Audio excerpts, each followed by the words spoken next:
主席，我發現係支持李慧瓊議員今日提出嘅議案嘅，我亦都好期待今次涉及汽車科技應用嘅附屬法例喺3月1日正式生效。因為我同創科業界咧，同埋好多電動車車主咧，過去都一直爭取，希望政府可以盡快修訂相關嘅交通規例，配合越嚟越多嘅電動車同埋汽車科技喺香港使用。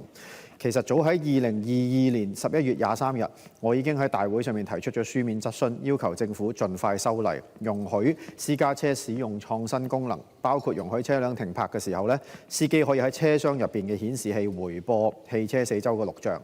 之後，我亦都喺2024年12月4日提出口頭質詢，再次提出咗唔少關於電動車原有功能被限制喺香港使用嘅問題，希望政府正視。咁結果咧，政府喺12月18號2024年就將4項修訂規則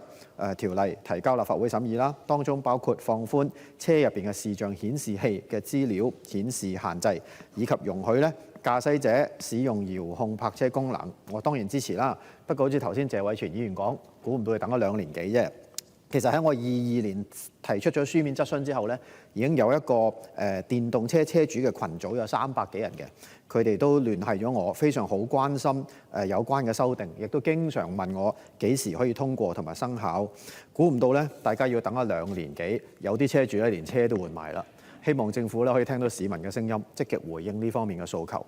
主席，有關放寬車內視像顯示器嘅資料顯示限制咧，政府建議新訂嘅第37.4條指明，如任何視像顯示器嘅安裝方式令其能夠自有關車輛輕易拆除，咁咧第37條咧就並不適用於該顯示器。政府亦都表明，手提電話同平板電腦並不受規管，但係政府咧會爭取喺本年內向立法會提交有關嘅修例建議。既然遲早都要做咯，我唔明點解今次唔一齊做埋佢呢？事實上，而家有唔少司機都會將手提電話或者平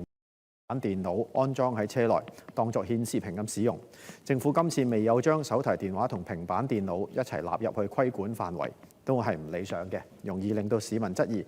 係咪考慮得唔夠全面呢？點解唔可以諗多步，等今次一次過修例嘅時候做埋，令到電話同平板電腦都可以納入埋個範圍度？希望政府盡快認真研究下。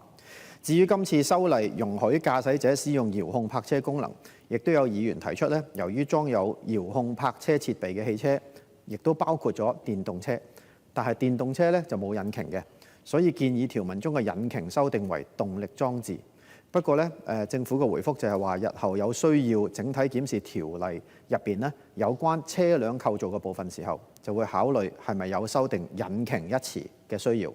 咁我聽到都覺得比較失望嘅。我好認同，而家其實好多法例當中嘅用字咧已經追唔上科技嘅發展，甚至乎窒礙咗好多創新科技嘅應用，影響咗我哋嘅經濟發展啦，或者我哋創新科技創新嘅能力。所以咧，我希望政府